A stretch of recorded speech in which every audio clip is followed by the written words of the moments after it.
Come join Libby, Molly, and Tiffany, the ladies of Consignment Chats, where we talk about all things consignment. Hey y'all, welcome to episode 19, crazy, 19 of Consignment Chats. Today is going to be our second CChats Spotlight, and we are so excited. Hey ladies. Hi. How are y'all today? Awesome. Awesome. Yeah. Are y'all ready to So chat? excited. So excited to talk with Sarah. And Sarah who? Sarah Marshall of the Corners of Consignment.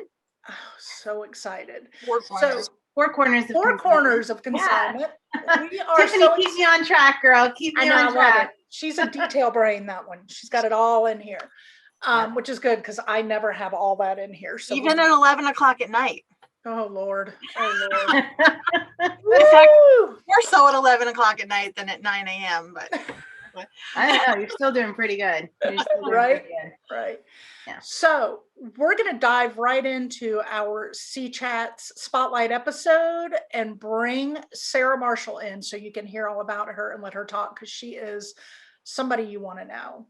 So ladies, let's bring her in. All right, y'all. Hey, Sarah. Welcome. We're so glad you're here. Oh my goodness, y'all, it's our second CChat Spotlight, as we mentioned, and we are so excited to have Sarah Marshall on board. Libby reached out to her and has a great connection with her, and we are just thrilled. We keep learning more and more from her. So Libby, tell us how you met up with... So a couple months ago, we were in a mutual consignment group on Facebook, and Sarah sent me a message and said, hey, I'm in the startup phase of my consulting business for consignment, the Four Corners of Consignment. I got that right? Yeah. And I said, oh my gosh, we just started like a podcast all about consignment and a YouTube channel. And oh my gosh, like we're kind of on a parallel path. And she said, well, I'm dealing mostly with, storefront and specifically driving traffic and things like that. And I said, oh my gosh, there's going to be so many parallels and so many overlaps. Like we need to stay in touch and, support each other. And I'm just really excited, for the journey because I kind of feel like we're on it a little bit together. Most definitely. It was a connection immediately. We were like, oh, you're doing this too. Oh, you're doing this too. So it was an immediate, you have something in common with someone and you feel like, okay, we can do this together. Yeah, because it's not that large of a community out there right now. So it is just so exciting to connect. Yeah. And only a handful of people who are teaching, I feel like, for the resources in this industry. They're so small. They're few. I mean, next to nothing. So to welcome, as much of that as possible. I know when I was there, I needed it. And I wish that we had us. I wish we could kind of go back in time and be ourselves to ourselves. Yeah, Tiffany and I have had that conversation so many times. Like, oh, I remember writing up my business plan and being like, there is nothing out there. Like, I just start from scratch and built it. And it was a lot of work. I learned a lot along the way, as I'm sure you did too. Yes. You can tell us all about that. Man. Yeah. Yes. So I'm going to read your bio here. I'm going to paraphrase your bio here. And then we'll get into the good stuff, the questions. You're Sarah, you're a consignment store coach, and you help owners increase the foot traffic to their stores so they can make more profit while working less. Yes, that's a big one because we know how hard everybody works. Oh, man. Yeah. You said, I'm a Jesus lover, wife, and mother of 4. I grew up on the Emerald Coast of Florida and never go to the beach. That's funny. I'm probably holding a chai latte right now, and I'm obsessed with all things business. So I think that's a pretty good description. And a chai latte has that nice, warm, homey feel to it. And I think you're such a warm, welcoming person. It just suits you. Your drink suits you. Totally. Thanks, Libby. I'd like to eat it with like some spiced cake on the side. Who doesn't? Get the extra flavors rolling. I like it. I need and all I have the to say, Sarah, I connect with you on the growing up on the beach, but not going to the beach because I grew up on Hilton Head. My dad used to get so mad. I built this house for my kids on the beach. It's your backyard and you never go. I'll sit at a pool all day. Me too. I'm all for a pool. I am Yes. with you on that. But Yeah. the Oh my beach is a little gosh. much in all kind of ways. And I do, I can appreciate looking at it. Now my kids, I have 4 kids, you guys. So we go to the beach. But I don't like it. I don't have to like it, but I do take Sacrifice them for because I them. Now, do they like the Yes. beach? Do your children like the Oh, beach? they love the beach. We have Okay. 2 in particular that just ask profusely, like starting in January, when are we going back? So and I'm I curious. can, hold that out. I'm curious the age span with 4 kids. Yeah. Okay, so I have a 3-year-old, a 4-year-old, a 5-year-old, and an 11-year-old. Oh my. Bless you. Bless you. Tiffany, I Wow. saw your mouth drop. I know, girl. I know. Wow. Oh my. Bless you. When I say 3, 4, and 5, people are normally like, Oh, that's That interesting. is, I can't believe you have time to do all this and the amazing content you put out. And that just blows my mind straight away. Blows my mind. I Wow. think that working in the brick and mortar store, so we're a blended family. So I personally have the 4-year-old and the 11-year-old. He is a widow actually, but had the 3-year-old, and this has been a couple of years. So we've been a blended family for a couple of years now, but nonetheless, it's still just as busy. But I think the brick and mortar store prepped me for being a mom of 4 because managing a team of 10 adults and going to mom of 4, I was like, there are so many similarities because these people don't want to work and these people don't want to listen, and they're kind of similar. Yeah. I think it prepped me, when you can manage a store and be there every day and work that hard, this is actually way easier compared to that. So I don't feel like the time is much different. Okay. I can get that. Just something you do. You just put it in, you make it work. Right. well, I just want to say bless you on your blended family journey because I have been there. Well, my kids are now all in their 20s, but I had one and my husband had 2 and they all came to live with us. And I was like, oh my gosh. Yeah. I wasn't It's prepared. different. Yeah. It is different. The Brady Bunch made it look so easy and it was not. Yeah. It was It's not. not. Oh, No. right. I know.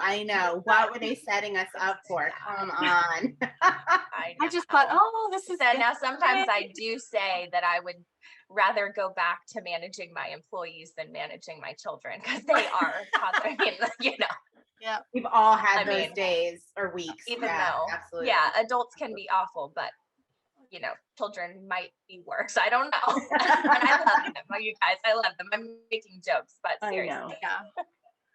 our Well, why mornings don't are you crazy. tell us the name of your business and where you're located right now? Yeah, sure. So 4 Corners is the business name. You might hear me say 4 Corners of Consignment. That's the course that I have currently running for consignment store owners who want to come into the course. And I'm located in Florida, right in the panhandle of Florida. So we have some, beautiful weather going on. I can't lie. It's pretty awesome. I was born and raised here. So I'm a Florida girl through and through. I've never even seen the snow. Have no idea what that my means. goodness. I know. In my book, you're I not know. missing much. Oh no, I could not live without snow. No, it's definitely. Now my husband's family, he grew up in Illinois, so they have a lot of snow, and we would have already seen that if it wasn't for COVID, but we'll probably we'll be up there sometime this year, but when it's nicer, like we're gonna go in the summertime. Smart. My Florida heart can handle it. Very smart. Yeah. So why did you choose the consignment model of business when you started? Yeah. So, this was 10 years ago, right? So I had a 1-year-old because my 11-year-old, I can't believe he's that big.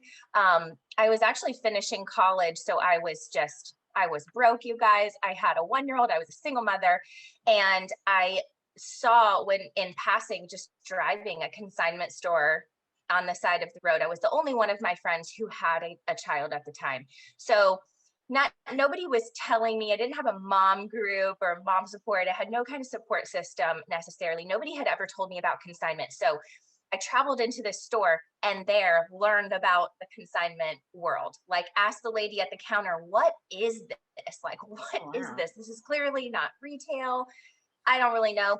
So that's where I learned about it. And when I graduated college, moved back home with my baby, I was like, I need to find this kind of store here where I'm at. And I went to college in Gainesville, so I wasn't far from where I am now, 4 hours away. But anyways, we didn't have a good consignment store. We did have 3 at the time, about 20 minutes away in different directions from me, but they were awful. They smelled bad and they were unorganized. And I was like, there has got to be a better option. And so I just started racking my brain. So I was going to school for accounting. I was going to ask that. Okay. I did get my degree. Right. So, I mean, I have a business degree. I did, I use it, I guess, to manage finances within my business, but I just fell in love with the consignment. And really, there was just a need in my community. And for some reason, I thought that was my problem to solve. So there I go, figuring out how to do it. And it was all just about making something clean and organized and friendly and somewhere that people wanted to walk into. And that's how I started.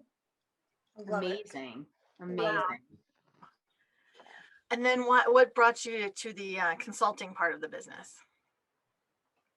So, I mean, a couple years ago, I got out of the business. I sold my business, and I don't know if y'all are faith-based at all, so I won't really reap into that. But I mean, God just spoke to me, and it was time, and it was crazy how it all kind of came together. But my husband, who I wasn't looking to date at the time, I wasn't looking for a man at all. My business was at the highest it could possibly be. I mean, we were killing it. And I loved my job. I loved where I was at.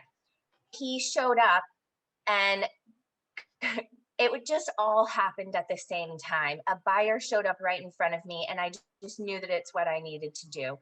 And it's crazy how it happened because I got married, that I became a mom of 4. We got married very quickly. And then COVID happened and all of these situations that just, the timing was so right. And actually 6 months prior to this thought of selling my store, tried to start this consulting business while running the store. And it's funny how God will open and close doors when it's so necessary.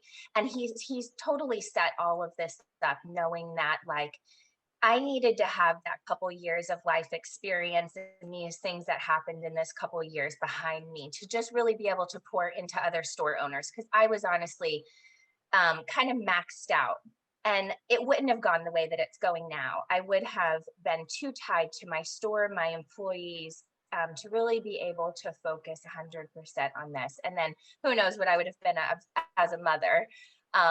To 4, still having the store behind me. So it just all happened in the right way at the right time. But this has been a dream of mine for a couple years. So I'm so glad that it's finally coming to.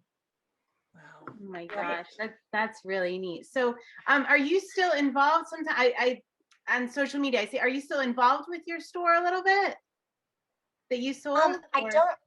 I don't work there necessarily, but me and Anna, the owner, so she's in the course.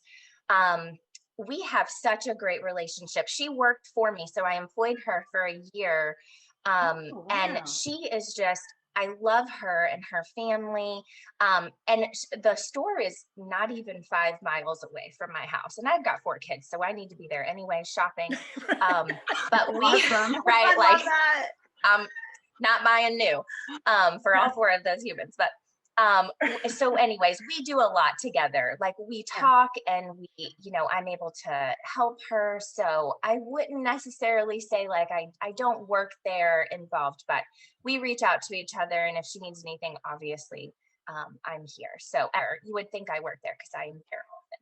Well, I would love see a that. lot of stuff back and forth on social media, and I thought, I wonder how that works. And I mean, I think that speaks a lot to, you know, who you are as a person, Absolutely. the fact that you're involved and you have that relationship with the person that bought your store. So I think Absolutely. Oh, thanks, Libby.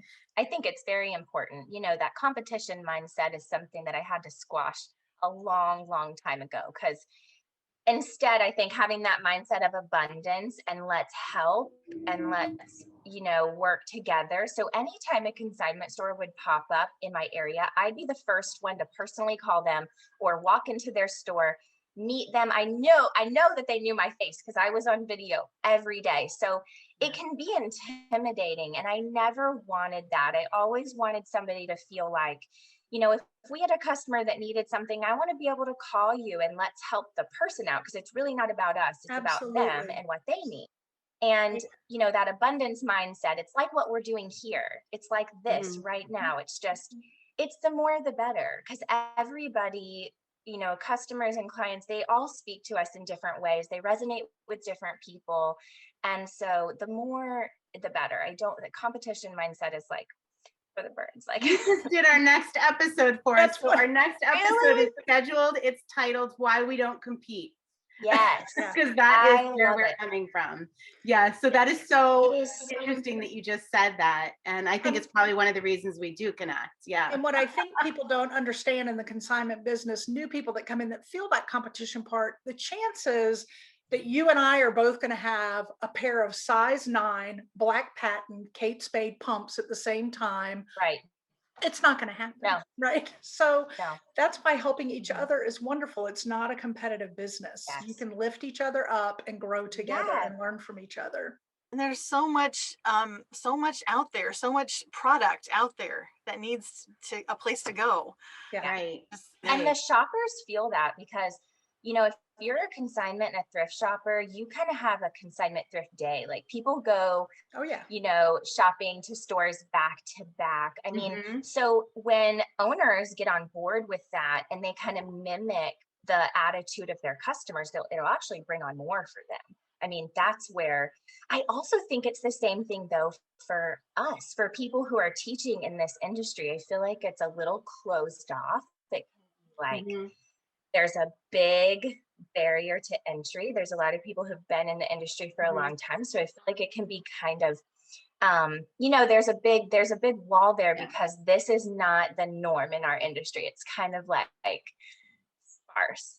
And I would love to change that. I'd love to change that for people, because our store owners need more. And so that abundance mindset there, like, I'm for it. I want to creep that in. I want to be the start of that for our industry, because we want stories like this to survive. Absolutely. Oh, and we're the start of that. Better. Honestly, you just did our next episode. We're linking arms and we're going. Link arms and let's roll.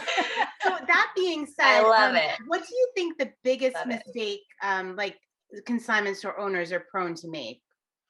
Wow, that is such a loaded question. I've thought about that a lot. Okay, all right. Many things. Can I say so many things? I'm sure we've made some of them before.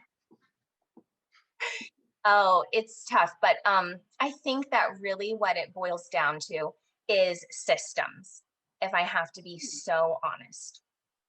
There's so much around creating a good system and being willing to tweak a system. Not necessarily blaming people or getting so focused on people. So what store owners tend to do is think they need more people. They need more foot traffic. They need more people in the doors. They need more sales. They need more views on their website. They need more people. And instead, what I think the better thing to do is focus on the system, because you tend to have the people. And what we don't see is that you lose the people really easily. So people are viewing your website, or people are coming into your store, or people are seeing your Facebook ad, but it's the retention part, which is a system, that is actually where we make the money. And that is where store owners lose focus, because they see it as more, and that's how we make more money. When really the system is probably broken somewhere. The system of, it can be as simple as, are we greeting people properly? Are we capturing their information? Is our processing system clear? Our website, is it set up is it easy to access and easy to view, or are people leaving because they get confused? Is our cart not functioning properly? There's so many things that is a system problem instead of a people problem. So I think store owners tend to focus on the amount of people and the quantity of people, where when the quality of the system is sometimes where if we just fix the system, we will actually make the money that we deserve. We'll actually make the money that we want, because people will come back. We don't necessarily have to get more and more people. We have to retain a really small group of good people. And that's where the focus on the systems can be so imperative. And that's where I think the mistake comes in, because we don't want to do that. That's hard work. That is No a really store owner interesting wants to- take on that. I didn't think that was what you were going to say at all. But just so smart and thoughtful. My goodness. Love it. Well, it's funny because I lead with get more foot traffic in the store, right? Mhm. So you hear me say that, but it's almost like a catch-22, because that's what store owners want. And that's what you want. I mean, y'all own your own stores. So yeah, you want more foot traffic to your website. You want more foot traffic and you want more views. That's what we want. But is it what we need? Or is the mistake that we're making not focusing on some of the systems that are broken, so that when we do have the more people and the quantity, then it's working and we're retaining them and they're buying as much as they wanted to, or they're getting what they needed. So all those retention pieces are just massive to actually having this. Not necessarily. There's always improvements to be made in that, so many. that realm. I mean, no matter how long you've been doing it, no matter what you've been doing, surely there's always room. Yeah. For sure. Yeah. You got to put your head down. No store owner wants to put their head down and fix the system. So yeah, it's hard work. That's the hard part. So for somebody just starting, what would you say, like what advice would you give somebody that's just starting or thinking about starting, and just what to do, how to get started? So along with the systems thing, since that's the big problem, my suggestion for anybody getting started, or anybody right now at this very point, is to start writing down exactly what you do every day, writing down your processes. I think this is where we tend to get lost, is that whenever we go to hire that first person and they're asking, what do you do in this place? How do we do this? We don't have a manual. We don't even know what we do every day. We come in the store maybe, or we turn on the lights first. We do simple things that now you're going to expect somebody else to do, and you haven't thought through the process of what you actually do. Do we take out the trash? When do we do that? How do we do that? Where's the dumpster outside? It's all these little things. So my biggest suggestion to people, that sounds really simple, but is to write down what you do, is to have, it's the system. You're starting to create the system. And when you get it on paper, that's when you can realistically look at it. And is this efficient? Is it working? Is it trainable? Every single thing that we do should be trainable. Otherwise, it's not really a system, it's in our head. So actually just starting to create the system, and that's how you can do it. It's just by writing it down. That's fantastic advice. Yeah. Oh, thank you. And it can go for you too. I mean, so if y'all are eventually going to, or maybe you already have somebody that you'd hire to come in your home and help with a section of a process. It's just like us in a store hiring somebody to do this very specific thing. We're going to hire someone to come run our register. They definitely need to know how. So if we just go off of our memory and we're just like kind of throwing up on them in all kind of orders, in no order actually, all the things that we do, it's very hard. You're not training to a system, and there's a lot of failure in that. And so creating the system, and that's the hard part, right? That's what store owners don't want to do. They don't want to do the work. And that's the work that needs to be done to have success. Amazing. Absolutely. So all that, you've got your store you had before, now you've got your new business now. I got a question. What is the one thing, if you can pin one thing that you are most proud of about your business? It helps people. I have already seen so much success for other people come from these little tweaks.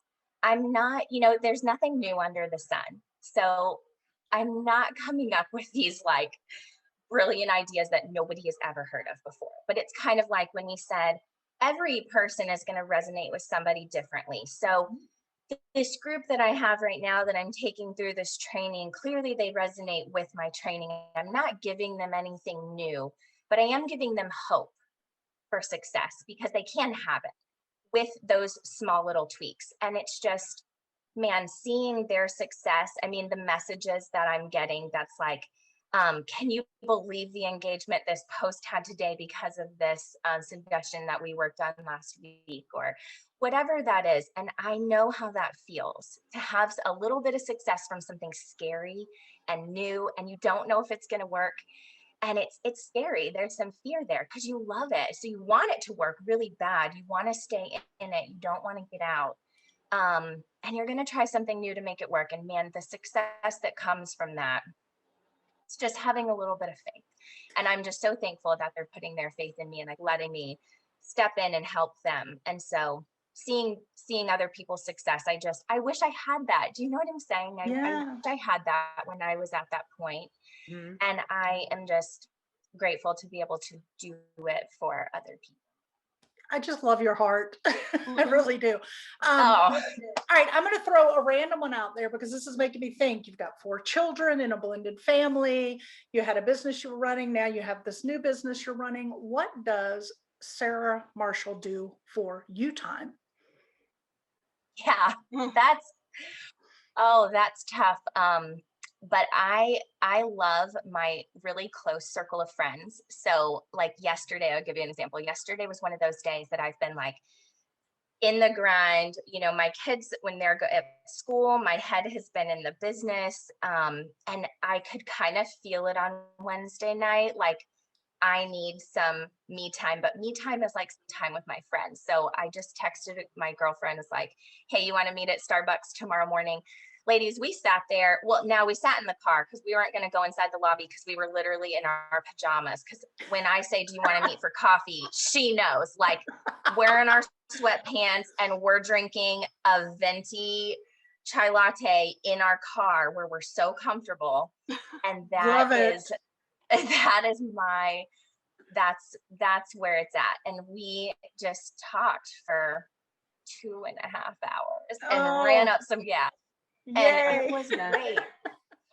And I feel so much better coming off of something like that. So really I try to do, something like that once a week. We also have a great, like big group of friends, like couples that we do game night with, which we don't do every week. I wish we did, but our kids love each other and it's a lot of work to put together. Like when we all get together, there's like 25 of us, including kids. We're like feeding armies here, but lot of chicken nuggets involved. Picturing platters, aluminum platters out everywhere.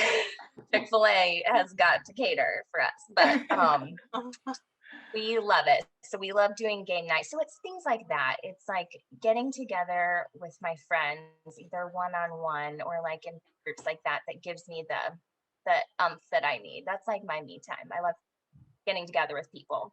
That's great. That is great. So I know I'm with the girls when I say we can't thank you enough for joining us and being here. You're clearly a wealth of not only information, but inspiration. Feel it. I'm so glad that we know you and we can continue this relationship together. For our subscribers and followers who are watching or listening to this, how can they find you? Sure. 4cornersofconsignment.com is my web address. And everything is on there. I really love Facebook. I haven't really dove into Instagram as much as I should. But Consignment Corner is my Facebook group. I would love to have you there if you're a store owner. So, and I recommend y'all in the group. I don't know if you see the tags. I think sometimes you do. easy to get lost in that stuff. But I know I recommended y'all to someone who was asking about online stuff the other day.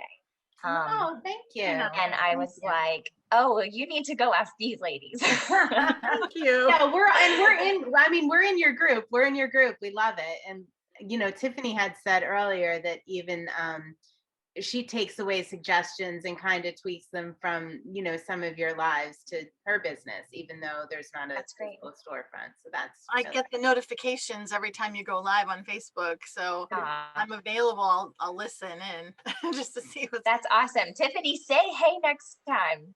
Okay. If you're watching live, I'd love to know that y'all are there. But so find me at Consignment Corner on Facebook, or you can just type in Sarah Marshall. I've got a page there, so we can connect you to the group that way. And yeah, I'd love to connect if you're a store owner. Yeah, and we're gonna link everything up in the show notes as well, so people will be able to find you that way. Just click the link. Click the link. Yes. Well, Sarah, That's thank awesome. you so much for your Thank time. you. Truly. You're Thank welcome. you for sharing this and coming and being a part of our CChat Spotlight. That's awesome. Oh my gosh, how awesome is she? Oh, so great. I'm inspired. I mean, I swear, I listened to her and I'm like, I'm going to go open a store, like a real store. I got this. She's definitely got a gift. Connecting with people for sure. And she is definitely inspiring. I love her. Yes. Love her. Glad she's with us. Glad we have her. And what she said about competition and why it's not really a competitive business and she doesn't feel that way just leads into our next week's episode, which we said, but that's amazing that there are people out there that really understand that and feel that way, and it's just really encouraging. It's what we're about. It's why we developed this. It's why we have our Facebook community, because it's what we're all about. So speaking of community, what's going on over there? What do we have going on? Well, this week we are doing our bingo challenge. So it's really fun. There's a bingo board and you can just knock things off, and whoever gets bingo first gets a prize. So it's not too late. So jump on over, join our Facebook community and participate if you're not already in there. Actually, I just have to say about the bingo, it has really inspired me to do things. And, Molly and Tiffany put it together. Molly did the graphics, and I'm just playing bingo, guys. And Tiffany did an amazing job coming up with the blocks of what to do on each one. The grid. Well, there's some out of the off the wall kind of things, but it's all right. I loved it. I mean, they're all geared toward helping boost our businesses, and what better prize could there be than that? I love it. I just love it. I'm loving it. I know we'll have the rules. The rules are going to go on out there, right? But so the first to get bingo, I'm excited. I like a prize. No. And y'all got to win a prize, because I tell you, a person who always seems to win, you have that friend in your life that wins a lot all the time. Tiffany tends to win things a lot. So y'all get in there and win this bingo. Never did. We don't get to play really. We're going to play, but not for the prize. I never won anything until I met you guys. Maybe you're my lucky charms. Oh, we're like your little rabbit's feet. Yes. We're your little rabbit's feet. Love it. Love it. Yeah. Bingo's fun. I like this game. This was a great idea, Tiffany. I'm excited. So, what else we got happening? I wanted to throw in something that happened in the community, because I just latched onto it and loved it, because it was totally my philosophy summed up.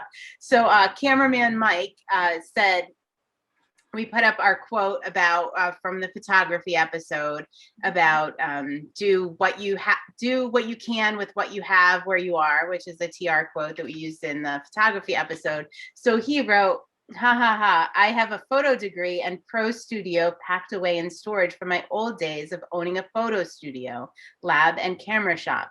And now I just use my office lights and a white project board for online selling. If I need extra light, I turn on my slide table on its side. And here's the good part. He says, don't make a science project out of it. Just do it. And I just love that. That is I said, is it okay if I use that? Because really, that kind of sums it up. Let's not make science projects out of this. Let's get moving and just do it. I love that. Yeah. So on our YouTube, also on that photography episode, we got a comment from Samantha that says, I normally listen on my Pocket Casts app, but today I switched to YouTube so I could see your Photo Lab video. I love the visual demonstrations. All great tips. I try to take as many photos as possible. Like you guys said, we want customers to feel like they are shopping in real life. More photos usually mean less returns. Keep the great content coming. Oh, that's nice. Yeah. That's nice. Thanks for the positive feedback. Really, I love it. really appreciate Love it, love it, love it. So keep the comments coming, y'all. We really do. It just keeps us, it motivates us to keep going when we get your feedback, your comments. Make sure you subscribe.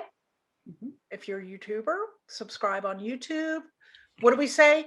Click that cute little bell. What's yours, Libby? What do the guys say? Smash that bell. Smash that bell so you can get notifications. All right. Whatever podcast you listen to, Apple Podcast, review us, all that good stuff. If you want to find out all the different ways to connect with us, our social media, all those things, you can head over to consignmentchats.com and that'll link you up to everything we've got going on. So until next week, ladies. Cheers. Cheers. Cheers. Thanks for joining Libby, Molly, and Tiffany, the ladies of Consignment Chats, as we talked about all things consignment. To learn more and keep chatting, find Consignment Chats on YouTube, Apple Podcasts, Facebook, and Instagram.